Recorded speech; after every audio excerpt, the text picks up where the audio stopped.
ng hapon guys.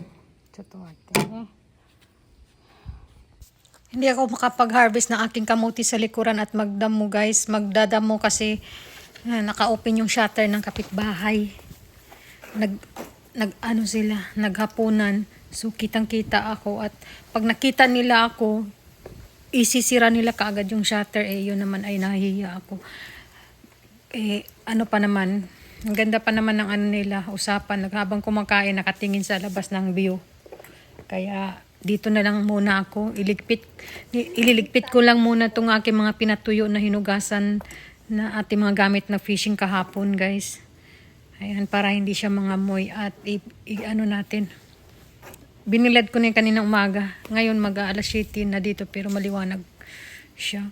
Ayan, ilalagay natin doon sa ating parking area. Doon ko lang ilagay kasi ang aking container lagayan ng mga gamit ay punong-puno ng mga basura guys. Yung kalat ng aking anak yan, hindi ko pa naasikaso. So, pag hindi ako busy, yun din natin gagawin. Ang dami nating gagawin guys na hindi ko pa naumpisahan. Kaya wala, bala ko siya isasakay sa sasakyan dahil para isahan na. Kaya ilalagay ko sa loob. Nakatingin yung aming kapitbahay, nahihiya ako.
Yang hiya ka.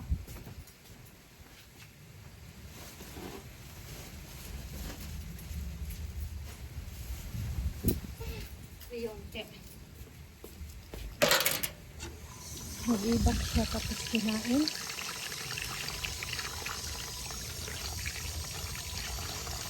Hindi ako pwede magsunog ngayon ay malakas ang hangin.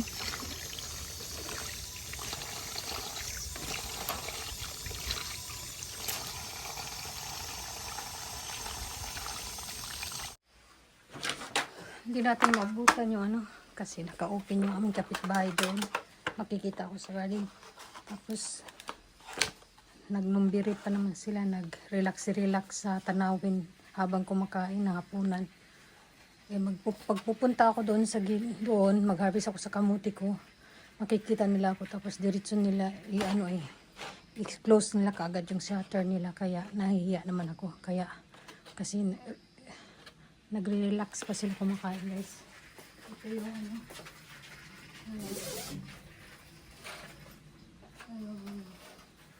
ang sinilya.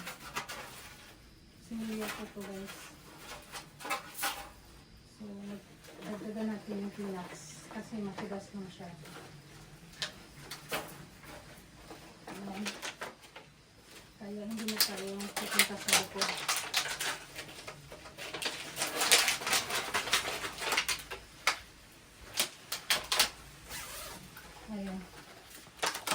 sila madisturbo.